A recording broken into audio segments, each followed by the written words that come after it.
Hello again, and welcome to Pursuing Travel with the Millers. We're going to take a historic journey that involves both the United States, Canada, and Great Britain. We're going to take a look from our experiences traveling to some War of 1812 sites in Canada, specifically in the Ontario province. So, with the War of 1812, it began when British ships were seizing U.S. vessels and impressing the crew into British service. So eventually, the United States declared war and the fighting began. The United States invaded Canada on several occasions, including multiple times in Upper Canada, which is Ontario.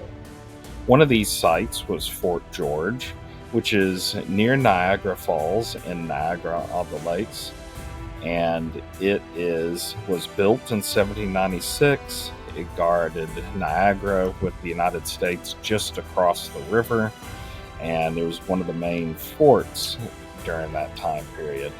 It was captured by the United States, but was taken back by the British later. So it's a nice fortress. It's now a national park, and you can see the little forest area with the very pretty colors of the trees. And we got to experience a little bit of that when we were there as the trees were just turning. But it has a museum, and you can see quite a few of the buildings that are there, most of them being replicas due to the war damage. So, quite a few neat things to see there. And they have reconstructed the fortress walls. And this was a highly fought over region.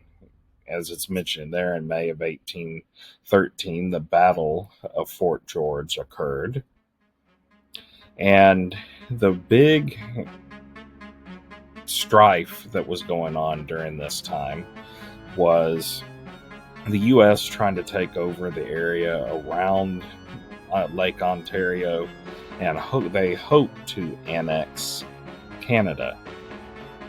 But the British ultimately held their ground along with Canadians and indigenous troops that helped out. But yeah, we unfortunately didn't get to tour a whole lot of the fort because we got there right when it was closing. So we were able to stand at the gate and look into the fort, which it looked like there were some neat things. And also we saw something we don't see down here in Texas, black squirrels. So let's head to Toronto to Fort York National Historic Site.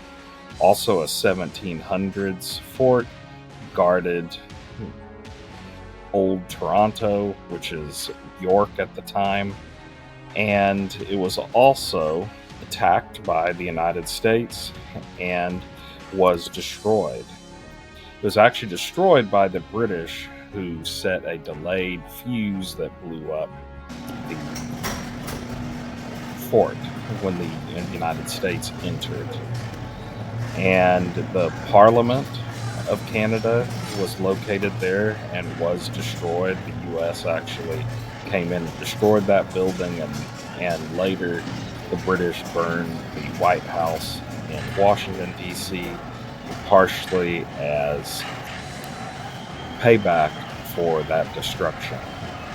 So when you're going into the fort, there's a really neat display that you see as you're going in, telling the entire kind of story about how the battle occurred, including the setting the charge. The Americans came in, and you'll see that ultimately the fort was destroyed with a lot of casualties. So this fortress is right in the center of Toronto. So very close to, you'll see the CN Tower and all of that. So it's nice to have a bit of history in the middle of a major city like this. It's been preserved. It's a National Historic Site, and it's actually free, so no admission costs to come in and see this. And most of the buildings, once again, are reconstructed, but but they're very well done. Talking about the Canadian and British history that occurred there, the battles. You can see some blockhouses for defense. You can see cannons that are there, and see the barracks as well. So we really enjoyed our time seeing this and seeing the War of 1812 from a little bit different angle, and being able to see, well, what happened during this time period in Canada. As in the United States, there's not really a whole lot of War of 1812 sites, at least that I'm aware of. I know that there are some up in the Northeast, and there's, of course, the Battle of New Orleans, or the Chalmette battlefield, but not a tremendous amount. But it's not like the American Civil War or the American Revolutionary War, where there's quite a few battlefields out there to go visit. But the museum goes over really well done over the guns, the swords, the artillery, the music, and all kinds of the different aspects of the battle and the war in general. And a lot of these, there are some replica cannons and artifacts there, but many of them are original.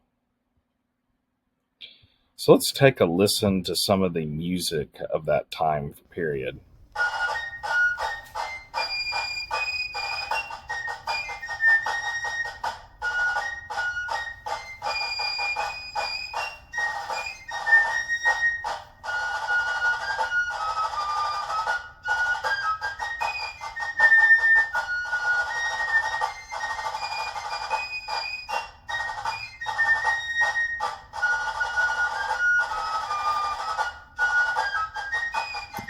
Something that's probably not overly well known is after 1861, there were still several incursions into both the United States and Canada from either side.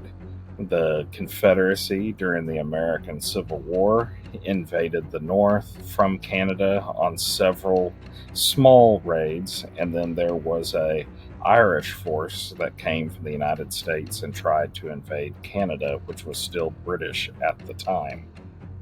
So it's a great place to visit both forts, so definitely take an opportunity if you get it to visit. Thanks for watching. Subscribe if you like this kind of content, and contact us at ET Family Travel if you're interested in going to Canada.